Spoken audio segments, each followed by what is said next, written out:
What's up, guys? Welcome to episode 8 of the pod. Let's Talk About Nothing is the name, but I think I'm going to do a rebrand, all right? Because I was thinking about it. I don't know why the fuck it's called Let's Talk About Nothing. I said I did it because I was really into Seinfeld at the time, but I'm thinking of just changing it to the Anthony Nigro Show. Because I want this thing to go for like 5, 10, 15, 20, 40, 80 years, you know? So I think it's going to call it the Anthony Nigro Show. And what I didn't take into account when I was naming it was if I'd called it the Anthony Nigro Show, right? My name is a name that stands out due to my last name sounding like a slur, right? So if I call it the Anthony Nigro Show, that'll bring in clicks from people just scrolling. Like, is this guy's name really? Because I get that on TikTok and Instagram all the time. Like, bro, what is your last name? So if I just fucking call it that, I reckon that gives me an extra 5 clicks per episode of just people fucking being like, that's not his name, and just wanting to hear me pronounce it. So yeah, it's pronounced Nigro. There you go. But yeah, welcome to the pod. Great feedback on last week's episode. You guys, I got like 5 messages being like, "This is the best episode," so that's good. I feel like we're improving each time. You know, I feel like we're getting better, which is what I said would fucking happen. So I told you. But yeah, it's good. I'm enjoying it now that I know what I'm doing, because like it used to stress me out because like I got to record it. How am I going to talk for half an hour? And then I got to edit it. But now that I know kind of how to do that shit, it's more autonomous. And I'm feeling good about it. I kind of enjoy talking to the camera for half an hour every week. So yeah, we're doing good. But this week, I'm feeling a lot better. Last week, I was like kind of on the verge of a breakdown. I didn't know if you could tell by me stating it explicitly. But I'm feeling a lot better this week. Less stressed, more mellowed out. I had a good week this week. Been doing a lot of stand-up. Shit week, though. Like, I did a lot of gigs, but they were all horrendous. And, like, 50% of them was, like, me not being a good act. And the other 50% was, like, that... It was just, like, the fucking 4 people in a room that sits 30. So it was empty as fuck. But anyways, I saw Elvis last night. The Elvis movie with Austin Butler. Directed by Baz Luhrmann. How crazy is it that the Elvis biopic is just directed by a dude named Baz. It just sounds like that was a fucking big bang in my house. I hope everything's alright.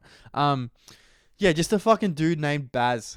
Like, oh, hey, Baz, you want to come for a few beers out at the pub? Nah, I can't. Austin's being really hard on set, and it's just stressing me out. I just want to stay in tonight.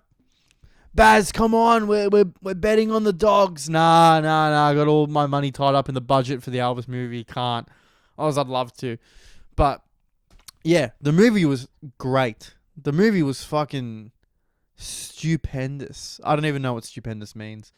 But yeah, but the movie is terrific. The first like 40 minutes especially. Now I'm saying the movie was terrific. I thought it was well directed. I thought Austin Butler was sensational. This is the first movie I'd seen him in. And he should get all the awards. He was terrific. Even I went with my dad, who's like a fan of like action movies and stuff. And when we left, even he was like, man, the guy playing Elvis was fucking fantastic. So there you go. My dad's opinion is the one we should all adopt as to why Austin Butler deserves the awards. But yeah, it was really good. Especially what I liked in the first hour, like especially the first 30 minutes, was the editing. By the way, if you're like, oh, spoilers, it's the cunt's life. You know what happens, all right? He was born. He was great at doing black music. He was a white kid doing black music. They made him famous. He got addicted to drugs and he fucking died alone on a toilet, all right? So that's his life. But it was great in the sense that, like, the way he was edited, which I learnt from reading forums afterwards, that a lot of Baz Luhrmann movies are edited like this, where it's just straight at you. There's all these flashing titles. There's all these cuts between past, present, and future. But it really, you know, works cohesively. And to the point, it almost felt like a fever dream, that first 45 minutes to an hour, which I think worked really well, because then it made it seem like how probably Elvis felt in his rise to fame, where it's like, this all happened so fast. I was just a kid from this poor village, and now I'm the biggest star in the world. There's girls waiting outside my hotel to fuck me. All that stuff. So I thought that was represented really well in the editing, because it really felt like sensory overload at times, even with the amount of stuff that was coming at me. I was like, I couldn't keep up with all of it. So I think it reflected the rise to fame well, because I can't imagine what it's like going from just being a normal dude to the biggest star in the world in the space of what was it, a year? Like that's just insane. However, Tom Hanks's character, what the fuck were they thinking? Like, first of all, the fat suit was so clearly a fat suit. It looked like he had some like thing on his neck that was like that. And it was shit. And it seemed like I don't know what Colonel Parker was like in real life. I gotta look up video of him or something, but there's no way he acted like that, because he was such a caricature of the sleazeball manager. It was like they just like were like, oh, I don't know, Tom, do whatever you think a sleazeball manager would do. And when he's talking, it sounds like he's doing a fucking bad Eric Cartman impression. Elvis, you're gonna be a big star. You're gonna be a big star. Like, screw you guys. I'm going to pay off my gambling debt. Like, it was just fucking, yeah. I didn't like the. I guess it made me feel what I was supposed to feel, where I was meant to hate Colonel Parker, because I didn't like him. So I guess they did a good job in that sense. But yeah, Dacre Montgomery was in that's his last name, Montgomery, right? Billy from Stranger Things, Australian actor. He was really good. He was in the movie. It was really good to see him.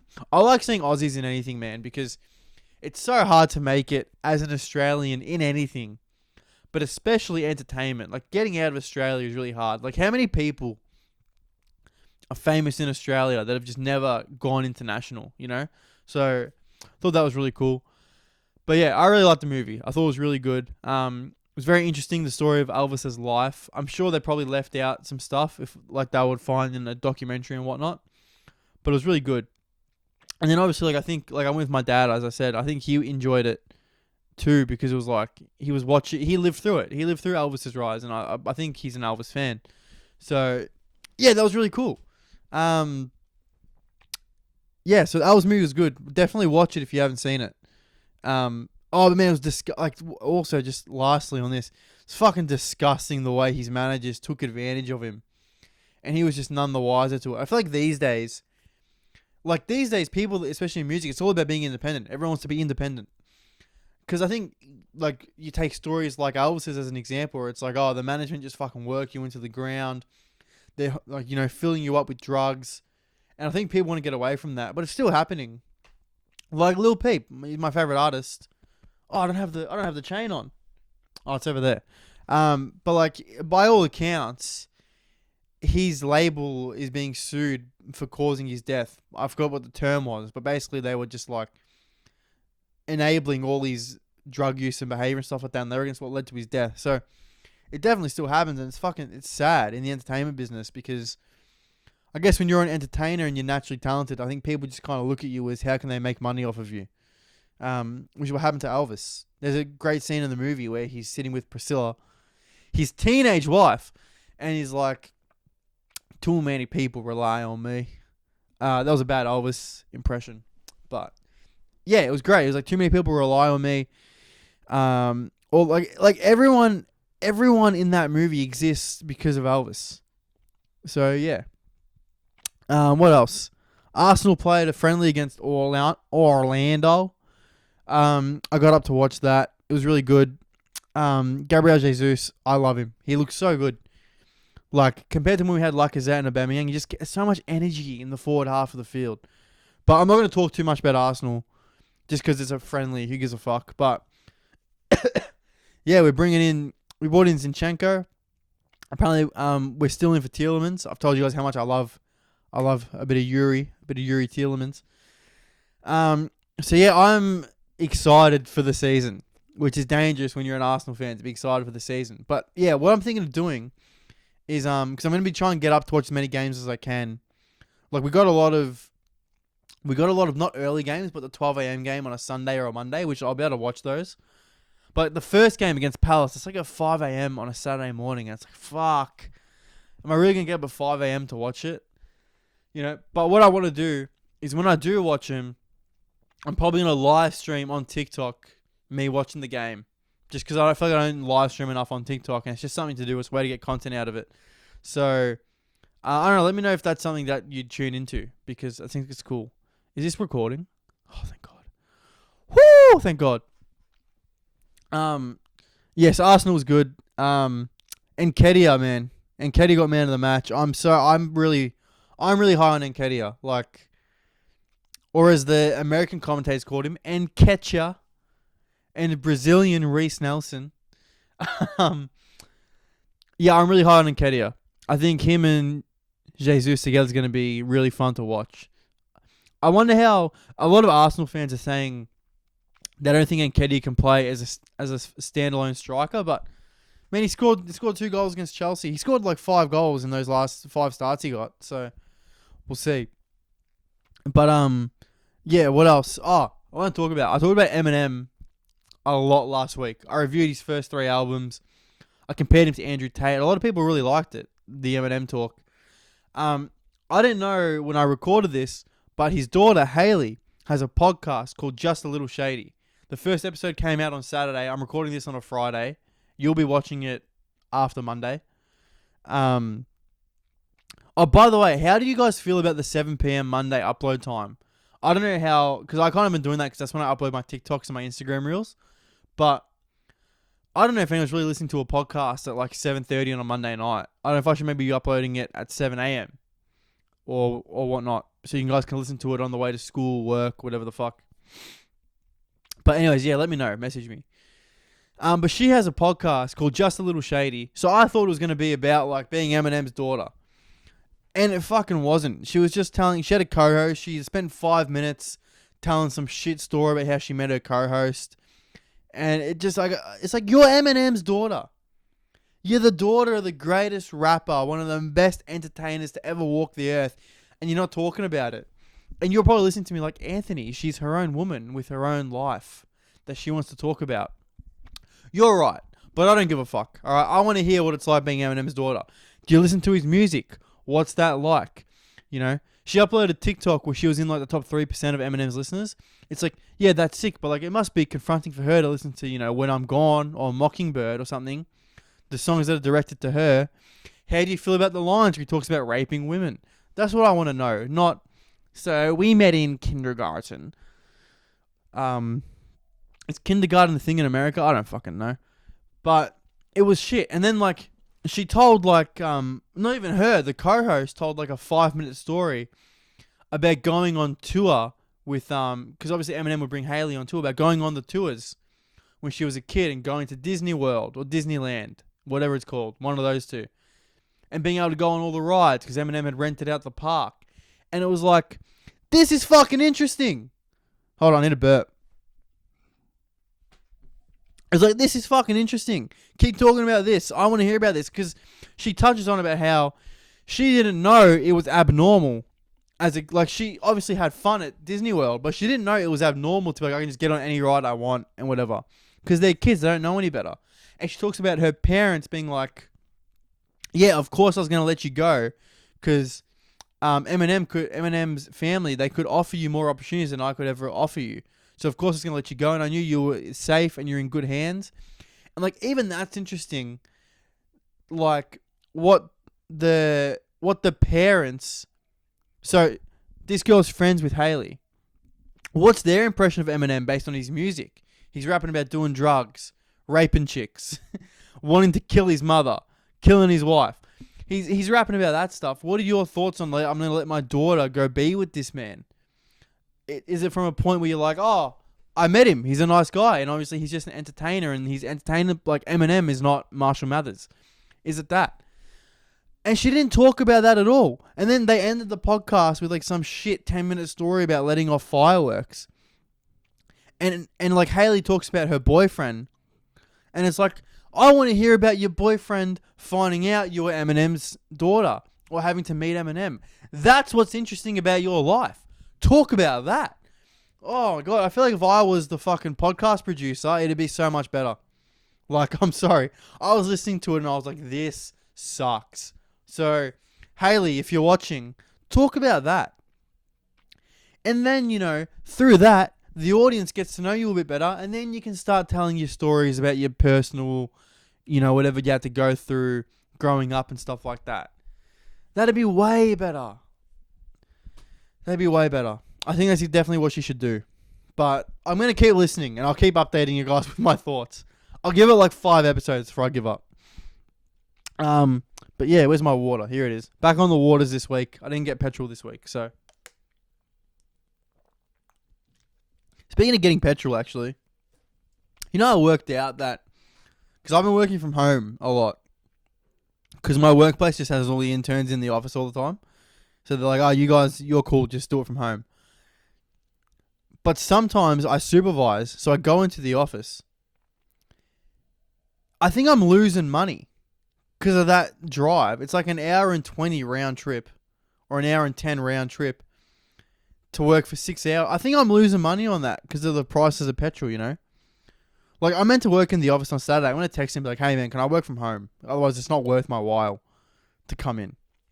But we'll see. Anyways, more about Eminem. So I talked about Slim Shady LP, Marshall Mathers LP, and the Eminem show in the last episode. I've listened to this week. I'm completely up to date. I have listened to everything except for the first Curtain Call and Music to Be Murdered By. Because the plan is I want to listen to Music by Murdered By this week and both Curtain Calls, because I think Curtain Call 2 is coming out soon. And then I'll talk about those separately. But yeah, I listened to Encore, which I still thought was a good album. Definitely weaker than the first 3. But definitely, like, you can tell he's just unhinged at that point in the sense of his personal life. You kind of tell he's unraveling. And then he fucks off for 4 years. Comes out with Relapse. And he's on this weird serial killer vibe where he clearly wasn't in a good mental state. In recovery, he then goes on to say Encore and Relapse don't count. And he publicly speaks about how he doesn't like Relapse. I like it. Some of my favorite songs are on Relapse. It is definitely weaker. Some of my favorite songs are on Relapse. I'm glossing over Encore. I don't really care about Encore. I'm not sure why. I just think it's a solid album. Nothing special, nothing bad. But Relapse, like, when I used to go running during the lockdown, and the run was like 20 minutes, and my nose is so fucking itchy. If you're watching on YouTube, I've been scratching my nose this whole time. I used to go running during the lockdown, and I'd have a playlist, and it was My Darling, 3 a.m. and Stay Wide Awake. Those 3 songs are fucking awesome. So I like Relapse. It definitely is. There's more bad than good on the album, but I think the good is still very, very good. But yeah, it's like a 2-hour album. It took me 2 days in the gym to listen to it. And then what's next? Recovery. Recovery's great. I think everyone likes Recovery, right? I think at that point everyone's accepted, like, oh, this is like, he's not the unhinged cunt he was in his mid-20s. This is a man who's been through a lot and he's going about what he's been through. So yeah, I really like Recovery. Obviously, like, Not Afraid and Love the Way You Lie are like 2 of the biggest songs ever, right? Especially Love the Way You Lie. Everyone knows that song. Even No Love. Everyone knows that song. So yeah, I think that's a solid album from start to finish. You know, he's got his hits on there. He talks about dealing with recovery and putting out the album he didn't like. He talks about Losing Proof. That's very good. Very good album. And then what's next? Marshall Mathers LP 2. When this came out, because I started listening to Eminem after Recovery. So I'd never listened to an Eminem album as it came out. Marshall Mathers LP 2 was the first one I'd listened to, like, as a fan. And I really liked it when it came out. Upon, you know, more retrospective? You guys know what the fuck I mean. I think it's another one of those albums that's it's solid, but it's not great. It's not bad either. But like, I really like the last verse on Bad Guy is probably one of my favorite Eminem verses ever. I think Survival's really good. Can you believe that was when Modern Warfare 3 came out? I remember getting Modern Warfare 3 and listening to that song and like skipping cricket training to play Modern Warfare 3. But that game sucked. Black Ops 1 and Black Ops 2 is where it's at. Anyways, that's not what we're talking about. Yeah, I don't know. I like Marshmallow's RP2. I think it's a different vibe. I still think it's good. But I think a lot of the reason people don't like Eminem's newer stuff is actually not because they think the music's bad. It's just they want the old Eminem, which you're not going to get. You're going to get a 40-year-old man rapping like he did when he was in his mid-20s, you know? Even the same thing happens with comedians. Like, they grow up a bit, they mature a little bit, and their comedy's more about, their growth as a human. Instead of, like, I was at the store and this fucking idiot cuts in front of me in the line, and, like, they're like, oh, I miss the old whoever the fuck. And it's like, I don't think you got to look at it like that. I think you got to look at it as, like, it's interesting to see people's growth. Like, Chris Rock's got his, Chris Rock came to Australia and did Ego Death. I didn't go see it because I didn't want to pay $200 for a ticket. But I think the concept of Ego Death is so interesting that when it eventually comes out as a special, I'm going to watch the fuck out of that. Even if it's not funny, it sounds interesting. Ego Death. It's like, yeah, you got this guy who was at one point the biggest comedian ever. He's one of the biggest comedians of all time. And ego death, that's such an interesting topic. Ego death is an interesting topic coming from anyone, let alone someone as famous as Chris Rock. So I'm keen for that. But then Revival comes out, and here's where shit hits the fan. I think it's probably his weakest album, definitely. But he was trying to do something different. And by all accounts, he's proud of Revival because he was trying to be, I guess, more in touch with who he is and was reflecting a lot. So I really like Revival in that sense. It's just interesting to hear people reflect on their lives. Like Walk on Water is basically a poem. It's not even a song. It's basically poetry. He's not even really rapping. And he ends it with, bitch, I wrote Stan, which is hilarious because it's like, you can try and discredit this guy as much as you want. He wrote Stan, he wrote Lose Yourself, he wrote Till I Collapse. But then Kamikaze, which is the most recent one I listened to it yesterday, is a fucking terrific album. Definitely the best out of everything after Curtain Call. So from Relapse to present, I think is definitely the best one. I love Kamikaze. I think that's because I really like that music. I love like the fuck the world, you motherfuckers losing type of shit. Like everyone look at what the fuck I'm doing. That's my favorite type of music. So yeah, I love Kamikaze. Like the first song, The Ringer, I was just so hooked into the album. I listened to it twice. I'm having trouble hearing you. This fucking bitch. Shut up, Siri. So yeah, that I really liked it. Music to Be Murdered By, I remember not really liking it when I first heard it, but I really liked Side B. So it'll be interesting. It's been like 2 years since I've listened to it. It'll be interesting to see my thoughts. And I'll update you guys next week. And again, I'm really sorry if you don't like Eminem and you just do not give a fuck about what I have to say. Man, I'm starving. I'm gonna eat like a motherfucker after this. But the last thing I want to talk about before we end today's episode. Sorry, I just had a drink. Man, my nose, what the fuck? Is Karen's Diner. Okay? Because it's been in the news a lot. If you don't know what Karen's Diner is, it's a restaurant here in Melbourne. I believe it's a chain now. I think there's some in the UK maybe. But for anyone listening to this who's not from Melbourne or not from the UK or whatever the fuck, I need a burp. Sorry, guys.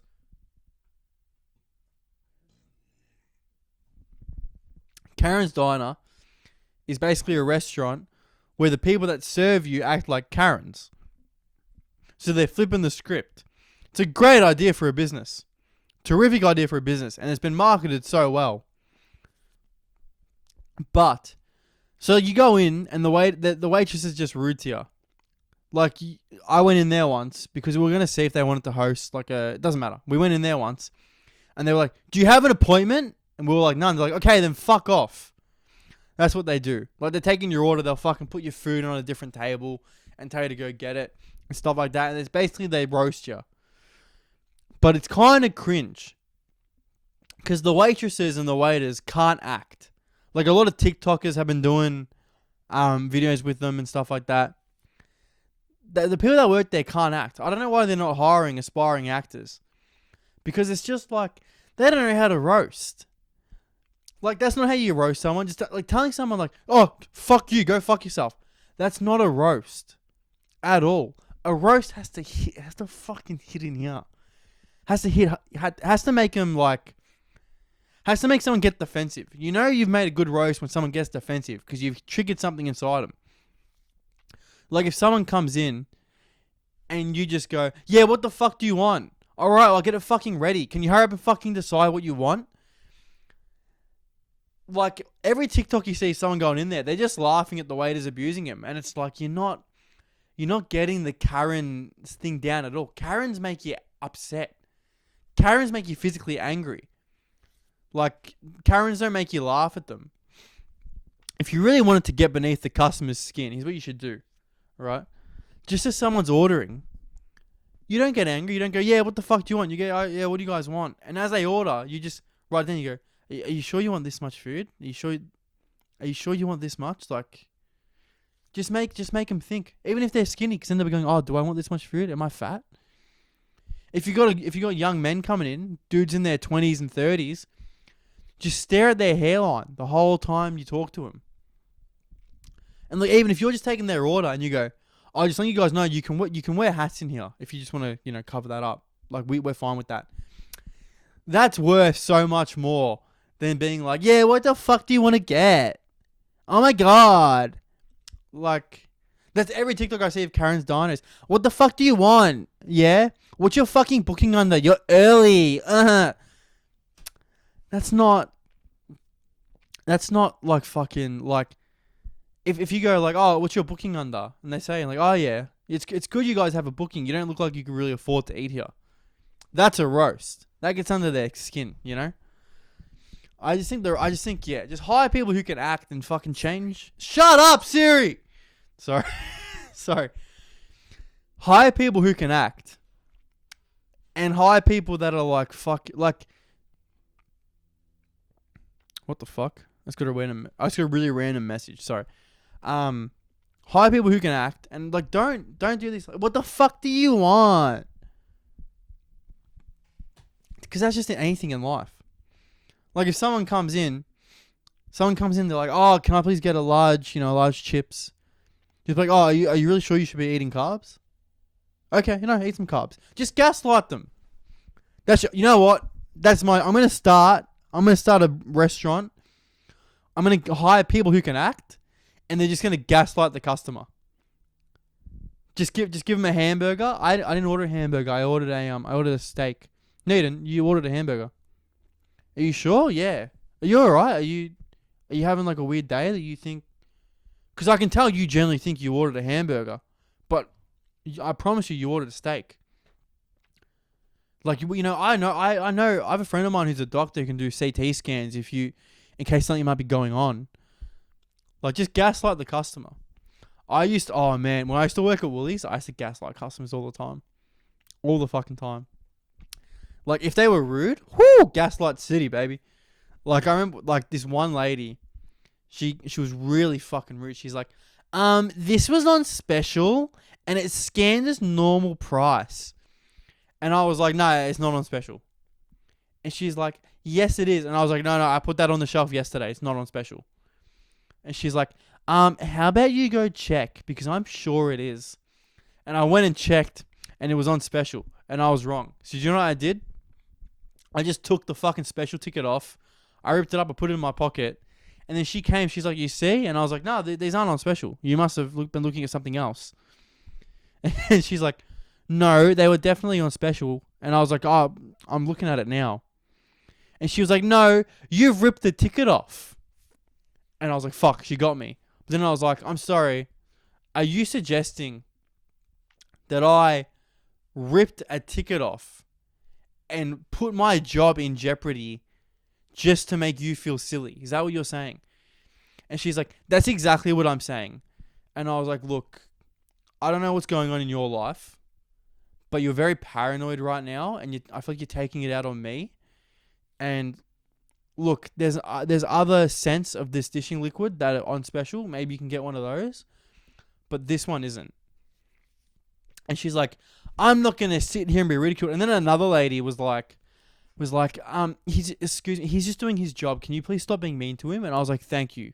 And it was so funny because she was right. But yeah, that's all I had to talk about. So I feel like I was a bit scatterbrained this episode. I'm really hungry. I should have eaten before I did the podcast. Um, but yeah, thank you for listening. This might be the last episode of Let's Talk About Nothing. I'm going to rebrand it to the Anthony Nigro Show. Also, I'm going to be buying a second microphone, so potentially some more guests. I have a big guest locked in for late August. A really big name. So, that'll be good. Also, if there's anyone who you guys know who's like maybe on similar to my level that I perhaps haven't heard of, who you'd want to see as a guest, DM me and let me know. I actually do fucking reply to all my messages. I think you guys who listen to this would know that because you've messaged me. I get a bit slack sometimes, but I will eventually reply. So yeah, hit me up, chat. Let me know about the Arsenal thing. Yeah, it's 31 minutes. This is a good episode. I hope. Yeah, awesome. Thank you for listening. Peace out. Catch ya. Bye bye.